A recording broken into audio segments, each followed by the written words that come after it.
குருசாமி படம் எனக்கு ரொம்ப பிடிச்சிருந்தது. அதோட சசி சார் எனக்கு ரொம்ப பிடிக்கும். ஏன்னா, நான் அசிஸ்டன்ட் டைரக்டரா ட்ரை பண்ணப்போ, ஃபர்ஸ்ட் ஒரு டைரக்டர் அவருடைய ரூம்ல கூப்பிட்டு என்னை உட்கார வச்சு, பேசி, எனக்கு சில விஷயங்கள சொல்லி அனுப்பிச்சது வந்து சசி சார் தான். ஏன்னா, நான் காலேஜ் ஆஃப் ஃபைனான்ஸில் படிச்சுட்டு இருந்தேன். அப்போ திடீர்னு என் காலேஜில் வந்தார். அவங்க இவனை பிரசன்னாவை சேர்க்கறதுக்காக வந்தார். இப்போ அவர் டிஓபியாக இருக்கார் அவர். அப்போ வந்து நான் வந்து காலேஜில் கொஞ்சம் அப்படியே கொஞ்சம் திமிரா அப்படியே சுற்றிட்டு இருந்தேன். ஸோ அப்படி இருக்கிறப்போ வந்து பிரின்ஸிபல் ரூம்லேயே கூட்டு போயிட்டு சாரை உட்கார வச்சு பிரின்ஸிபல் எல்லாம் மிரட்டுறேன். எனக்கு தெரிஞ்ச சார், எங்கள் சார் இவருக்கு சீட்டு கொடுத்தே ஆகணும் அப்படின்லாம் கேட்டேன் நான். ஸோ அதுக்கப்புறம் வந்து இதை வச்சு சார்கிட்ட வந்து அசிஸ்டன்ட் டைரக்டர் வாய்ப்பு கேட்கறதுக்காக உங்களை மீட் பண்ணணும்னு கேட்டேன். அவரும் ஆஃபீஸ்க்கு வர சொன்னார். சரி, நான் ஆஃபீஸ் போனேன். போனால் என்னை கூப்பிட்டாரு, ரூமில் கூப்பிட்டு அவர் முன்னாடி வந்து உட்கார வச்சு பேசினாரு. அப்புறம் ஒரு கேள்வி கேட்டாரு. எனக்கு அந்த கேள்விக்கு பதில் தெரியல. என்னன்னா கலர் தான். நான் போட்டு இந்த டிஷர்ட்டோட கலர் என்ன கலர்னு கேட்டாரு. நான் ஒரு artist, college of fine arts. But ஆனால் அந்த கலர் டக்குன்னு வரல. ஒரு வெர்மலின் யூன்னு நினைக்கிறாரு. அப்புறம் நான் வந்து வெளியே வந்துட்டேன். சரி, அதுக்கப்புறம் வந்து இவன் யாரோ ஒரு பையன் வந்தான். சரி, என்னை வெளியே அனுப்பிச்சாரு, நீ போ வெளியே வெயிட் பண்ணனாரு. அப்புறம் கொஞ்ச நேரம் கழிச்சுட்டு நான் வந்து திரும்ப போன உடனே நான் சொல்லிட்டேன், இதான் அந்த க்ரீன் கலர், அது ஒரு மாதிரி வர்மல்யன் அப்படின்னு சொன்ன உடனே வந்து ஓகே அப்படின்னு சொல்லிட்டு உங்ககிட்ட வந்து உன்னை பார்த்த உடனே முதல்ல ரவுடி மாதிரி இருந்த, காலேஜில் ரொம்ப ரவுடி மாதிரி வந்து ஏதோ ஒன்று பண்ணேன். அப்போ மேலே ஒரு அந்த மாதிரி ஒரு அட்ராக்ஷன் எனக்கு இருந்தது. அதுக்கப்புறம் நான் ஒரு கேள்வி கேட்டேன். அந்த கேள்விக்கு வந்து நீ பதில் தெரியல, ஆனால் தேடி வந்து சொல்லிட்டேன். ஸோ ஓகே, நீ வந்து உங்ககிட்ட ஒரு நல்ல குவாலிட்டி இருக்கு, நீ ட்ரை பண்ணு. பட் ஆனால் என்கிட்ட வந்து இப்போ சேர முடியாதுன்னு சொல்லிட்டு இன்னொரு டைரக்டருக்கு வந்து அனுப்பிச்சி விட்டாரு. பட் அதுவும் அங்கேயும் சேரல நான். பட் ஆனால் வந்து எனக்கு ஃபர்ஸ்ட் டைம் ஒரு டைரக்டரை மீட் பண்ணி என்னை வந்து பயங்கர பாசிட்டிவாக எமோட் பண்ணி அந்த அமிச்சது இருக்குல்ல, அது அசோக் பில்லர்கிட்ட தான் அந்த ஆஃபீஸ். ஐ திங்க் இப்போ வரைக்கும் அது வந்து எனக்கு ரொம்ப முக்கியமானதாக இருக்குது. இன்னைக்கு வரைக்கும் என்னை அசிஸ்டன்ட் டைரக்டர் யாராவது என்னை பார்க்க வராங்க, இல்லை என்கிட்ட வந்து ஜாயின் பண்ண வராங்க, இல்லை நான் அசிஸ்டன்ட் டைரக்டராக வேலை செய்கிறப்ப யாராவது ட்ரை பண்ணி வராங்கன்னா அவங்கக்கிட்ட எப்படி நான் அவங்க பேசி அவங்கள ரிசீவ் பண்ணுறது அப்படின்றது வந்து நான் இங்கிருந்து தான் ஸ்டார்ட் பண்ணேன். Thank you sir, thank you so much. கிட்ட ஒரு கிளாரிட்டி இருந்துச்சுன்னா நம்மகிட்ட யார்கிட்ட வேணா வேலை வாங்கிக்கலாங்கிற ஒரு, அது என்ன சொல்றது, ஏதோ ஒரு ப்ரூட்டல் ஒரு தைரியம் எனக்கு இல்லை இருக்கு. அந்த வகையில் இவங்க ரெண்டு பேர்த்தையும், தர்ஷன், அவர் ஹரிஷ் யுவராஜ், அவர் எடிட்டர் டிஓபி. ஜென்ரலாக வந்து நான் ஸ்கிரிப்ட் எழுதுகிறப்பயே வந்து மியூசிக் டைரக்டரையும் டிஓபியும் கூடவே ட்ராவல் பண்ணிகிட்டே இருப்பேன். அது ஒவ்வொரு சீனாக இல்லை ஒரு சீக்வன்ஸ் தோன்றப்ப இட்ஸ் ஓகே, இந்த சீக்வன்ஸில் ஒரு சாங் கண்டிப்பாக வரும் அப்படின்னு சொல்லிட்டு கம்போசர்கிட்ட சொல்லிவிடுவேன். அவங்க டியூன் சைடு ஒர்க் பண்ணிட்டு இருப்பாங்க. அதே சமயத்தில் தினம் டிஓபி கூட வரணும் எனக்கு. இந்த சீன் வந்து என்ன கலரில் இருக்கலாம், இந்த செட்டு வந்து என்ன கலர், இந்த சீக்வன்ஸுக்கு என்ன கலர் வரும், இந்த அம்மாவுடைய வயசு வந்து 27 வயசுலேருந்து 43 வயசு வரைக்கும் லைஃப்பை தான் சொல்ல போகிறோம். இந்த இருக்கிற 16 இயர்ஸ் லைஃப்பில் எப்படி எந்த செக்மெண்ட்டுக்கு என்ன கலர் கொண்டு வர போகிறீங்கன்னு ஒர்க்கு கொடுத்துருவோம். நம்ம அதை ஒர்க் பண்ணிட்டு இருப்பாங்க. ஸோ இப்படி எல்லாருமே எங்க கூட ட்ராவல் பண்ணி ஆகணும். அது வந்து எனக்கு டெபியூட்டன்ஸ் இருந்து எனக்கு அந்த ஒர்க்கு ஈஸியாக வாங்க முடியுது. அதுதான் ரீசன். ஓகே, எனிவே இப்போ எடிட்டர் வந்து ஹரிஷ் வந்து நான் நினச்சி பார்க்க முடியாது. நீங்கள் இப்போ இந்த எடிட்டர் படம்னு நீங்கள் பார்த்துல பெரும்பாலான பார்க்கல. இது பார்த்துருப்பீங்க, டீசர் அண்ட் ட்ரெய்லர். அதுக்கு அதில் இருக்கிற இந்த கட்ஸுக்கெல்லாம் ஒரே இவ்வளோ இன்ட்ரெஸ்டிங்காக இவ்வளோ சவுண்டில் பிச்சு உதருவாங்க அந்த பையன். அது ஐ மீன் மியூசிக்கல், ஒரு எடிட்டருக்கு வந்து மியூசிக்கல் சென்ஸ் வேணும் அப்படிங்கிறது ஹரிஷ் இருந்து கற்றுக்கலாம். அப்போ அந்த இடத்துக்கு கரெக்டாக மியூசிக். தர்ஷன், அவர் ஹரிஷ் யுவராஜ், அவர் எடிட்டர் டிஓபி. ஜென்ரலாக வந்து நான் ஸ்கிரிப்ட் எழுதுகிறப்பயே வந்து மியூசிக் டைரக்டரையும் டிஓபியும் கூடவே ட்ராவல் பண்ணிகிட்டே இருப்பேன். அது ஒவ்வொரு சீனாக இல்லை ஒரு சீக்வன்ஸ் தோன்றப்ப இட்ஸ் ஓகே, இந்த சீக்வன்ஸில் ஒரு சாங் கண்டிப்பாக வரும் அப்படின்னு சொல்லிட்டு கம்போசர்கிட்ட சொல்லிவிடுவேன். அவங்க டியூன் சைடு ஒர்க் பண்ணிட்டு இருப்பாங்க. அதே சமயத்தில் தினம் டிஓபி கூட வரணும் எனக்கு. இந்த சீன் வந்து என்ன கலரில் இருக்கலாம், இந்த செட்டு வந்து என்ன கலர், இந்த சீக்வன்ஸுக்கு என்ன கலர் வரும், இந்த அம்மாவுடைய வயசு வந்து 27 வயசுலேருந்து 43 வயசு வரைக்கும் லைஃப்பை தான் சொல்ல போகிறோம். இந்த இருக்கிற 16 இயர்ஸ் லைஃப்ல எப்படி எந்த செக்மெண்ட்டுக்கு என்ன கலர் கொண்டு வர போறீங்கன்னு ஒர்க்கு கொடுத்துருவோம் நம்ம. அதை ஒர்க் பண்ணிட்டு இருப்பாங்க. ஸோ இப்படி எல்லாருமே எனக்கு எங்க கூட டிராவல் பண்ணி ஆகணும். அது வந்து எனக்கு டெபியூட்டன்ஸ் இருந்து எனக்கு அந்த ஒர்க்கு ஈஸியாக வாங்க முடியுது. அதுதான் ரீசன்.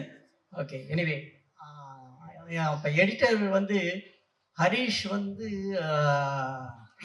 நான் நினச்சி பார்க்க முடியாது. நீங்கள் இப்போ இந்த எடிட்டர் படம்னு நீங்கள் பார்த்துல பெரும்பாலான பார்க்கல. இது பார்த்துருப்பீங்க, டீசர் அண்ட் ட்ரெய்லர். அதுக்கு அதில் இருக்கிற இந்த கட்ஸுக்கெல்லாம் ஒரே இவ்வளோ இன்ட்ரெஸ்டிங்காக இவ்வளோ சவுண்டில் பிச்சு உதருவாங்க அந்த பையன். அது ஐ மீன் மியூசிக்கல், ஒரு எடிட்டருக்கு வந்து மியூசிக்கல் சென்ஸ் வேணும் அப்படிங்கிறது ஹரிஷ் இருந்து கற்றுக்கலாம். அப்போ அந்த இடத்துக்கு கரெக்டாக மியூசிக் போட்டு காட்டுவார். ஐயோ போதுடா, எனக்கு நான் பண்ணிட்டு நான் கரெக்டாக பண்ணிட்டேன்டா அப்படின்னு. ஐயோ நான் கிளைமேக்ஸ் கட் பண்ணி எனக்கு நம்பிக்கையே இல்லை. இவர் மியூசிக் போட்டு காமிச்ச பிறகு தான் கிளைமேக்ஸ் மேலே எனக்கு நம்பிக்கை வந்துச்சு. தேங்க்யூ ஹரிஷ். இது என்னோட debut movie and thank you so much sir for introducing me and for this opportunity. இது வந்து ரொம்ப and Vijay Antony sir for accepting me. இது வந்து ஒரு ரொம்ப முக்கியமான படம் சார் உங்கள் ப்ரொடக்ஷனில். அண்ட் அதில் வாய்ப்பு கொடுத்ததுக்கு ரொம்ப நன்றி சார். ஒரு இன்ட்ரெஸ்டிங்கான விஷயம் என்னன்னா, சாரோட ஃபர்ஸ்ட் படம் சொல்லாமலே 98ல் ரிலீஸ் ஆச்சு. அப்போ நான் இன்னும் பிறக்க கூட இல்லை சார். இருந்தாலும் அதை கொஞ்சம் அவாய்ட் பண்ணிருக்கலாம். சரி, பரவாயில்ல. சார் நினைச்சிருந்தாருன்னா ஈஸியா வேற ஒரு எக்ஸ்பீரியன்ஸ்டான டிஓபி வச்சு இந்த படம் பண்ணிருக்கலாம். அதுக்காக சொல்ல வந்தேன். ஸோ அவர்கிட்ட வந்து ஒரு இது இருக்கு, புது புது டேலண்ட்ஸை வந்து இன்ட்ரடியூஸ் பண்ணணும், யங்ஸ்டர்ஸ்க்கு வாய்ப்பு கொடுக்கணும் அப்படிங்கிறது. ஸோ இன்னும் நிறைய பேருக்கு வாய்ப்பு கொடுங்க சார், என்னோட request. Thank you so much sir. Sasi வந்து எனக்கு, நாங்கள் எல்லாம் கவிதாலயா குரூப், நான் கேபி சார் கிட்ட அசிஸ்டண்ட்டாக கவிதாலயாவில் ஒர்க் பண்ணும்போது நீ பாதி நான் பாதி படம் பண்ணுறதுக்கு டைரக்டர் வசந்த் அவர் வரும்போது அவருடைய அசிஸ்டண்ட் வந்து சசி கிட்ட வந்து அப்போவே ஒரு நல்ல ஒரு தெளிவு இருக்கும். ஆக்சுவலாக வந்து பீங் அசிஸ்டன்ட் டைரக்டர்ஸ் நாங்கள்லாம் ஒரு சின்ன பயம் இருந்துக்கிட்டே இருக்கும். அதிகமாக எங்களை வெளிப்படுத்திக்க மாட்டோம் அங்கே அந்த கம்பெனியை பொறுத்தளவில். எந்த ஆட்டிடியூடும் வெளிப்பற்றக்கூடாது அப்படின்னு ரொம்ப ஜாக்கிரதையாக இருக்கும். அப்படி இருக்கும்போது எங்களுக்கும் அவங்களுக்கும் ஒரே எடிட்டிங் ரூம் தான். அதெல்லாம் முடிச்சுட்டு நைட்டு 1 மணி 2 மணிக்கு வந்து எல்லாரும் கிளம்புவோம்.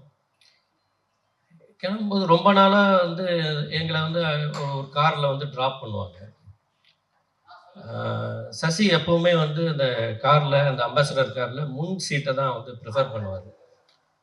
அதில் உட்காருவார். ஒவ்வொருத்தரும் ஒவ்வொரு இடத்துல போய் இறங்கிக்குவோம். இது ரொம்ப நாளாக போயிட்டே இருந்தப்போ அந்த டிரைவர் வந்து ஒரு மாதிரி ஒரு கடுகடுப்போடு இருப்பார் எப்போவுமே.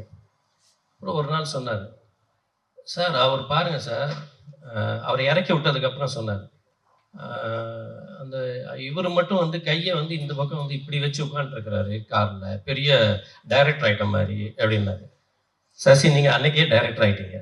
அதுக்கப்புறம் இந்த சொல்லாமலே பூ இதெல்லாம் அவர் பண்ணும்போது நான் பார்த்த அந்த சசியை வந்து வேற ஒரு பரிமாணத்தில் வந்து நான் வந்து ரொம்ப ரசித்தேன் அந்த படங்கள்லாம் பண்ணும்போது.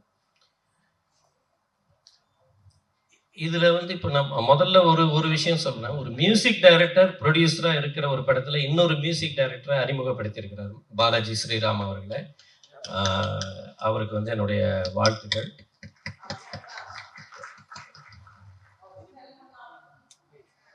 விஜய் ஆண்டனி வந்து எனக்கு ஒரு தடவை நிக்கில் கூட என்னுடைய ஆஃபீஸுக்கு வந்து அவரை கூட்டிகிட்டு வந்திருக்கிறாரு. அன்னைக்கு நான் வந்து அவரை தவற விட்டுட்டேன். பட் வந்து அவருடைய வளர்ச்சி வந்து ரொம்ப ரொம்ப அழகாக அமைஞ்சிருக்கு. ஒரு மியூசிக் டைரக்டராகவும் இன்னைக்கு வந்து ஒரு நல்ல நடிகராகவும் அவர் வந்து உயர்ந்திருக்கிறார்.